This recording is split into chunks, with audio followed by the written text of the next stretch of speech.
আছে আমাদের 2x minus 2/x সমান 3, তাহলে আমরা নিয়ে নেব 2x মাইনাস 2/x সমান 3টা নিয়ে নিলাম। কারণ কি বলছে দেখাও, যে দেখাতে বললে আমরা লিখবো এল এ ইস এস। তাহলে এল এস এস কি আছে আমাদের 8 into x cube minus 1/x³ সমস্যা কি দেখাবো আমরা এই 63 দেখাবো। তাহলে এই 8টা গুণ অবস্থা আছে, 8টা x³ মাইনাস 1/x³ সাথে গুণ অবস্থা আছে। তাহলে 8 দিয়ে x³ গুণ করে দিই, তাহলে পেয়ে যাবো আমরা 8x³ মাইনাস আবার 8 দিয়ে 1 গুণ করলে 8 থেকে 8 নিচে আছে আমাদের x³। এবার এই 8x³ ভেঙে দিব, তাহলে 8x³ যদি ভেঙে দিই আমরা কি পাবো 2x তার উপরে হোল কিউব মাইনাস একইভাবে 8/x³ ভেঙে দেবো, তাহলে 8/x³ ভেঙে দিলে কী পাবো 2/x তার উপরে হোল কিউব।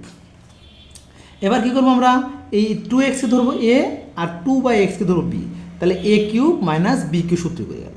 তাহলে a³ মাইনাস b³ সূত্র জানি আমরা a minus b whole cube, a minus b, তাহলে আমরা 2x হতেছি a আর 2/x হতেছি b, তাহলে a minus b whole cube plus হচ্ছে 3ab 3a, এই 2x ধরছি a আর এই 2/x ধরছি b, তাহলে 3ab ইন্টু হচ্ছে a মাইনাস b, তাহলে 2xটা a মাইনাস এই 2/x হচ্ছে b।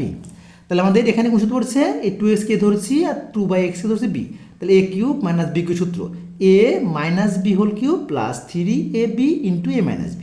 এবার দেখো 2x minus 2/x, 2x minus 2x হচ্ছে 3, তাহলে আমরা এই 2x মাইনাস 2x এর জায়গায় 3টা বসিয়ে দেবো, উপরে কিউব আছে কিউবটা দিয়ে দিলাম, নিচের x উপরে x কেটে দিলাম, তাহলে 3 দুগুণ 6, 6 দুগুণ 12, মাঝখানে প্লাস চিহ্ন আছে প্লাস দিলাম 12 ইন্টু এই 2x minus 2/x, 2x minus 2/x হচ্ছে 3, তাহলে এখানে আমরা 3টা বসিয়ে দিলাম।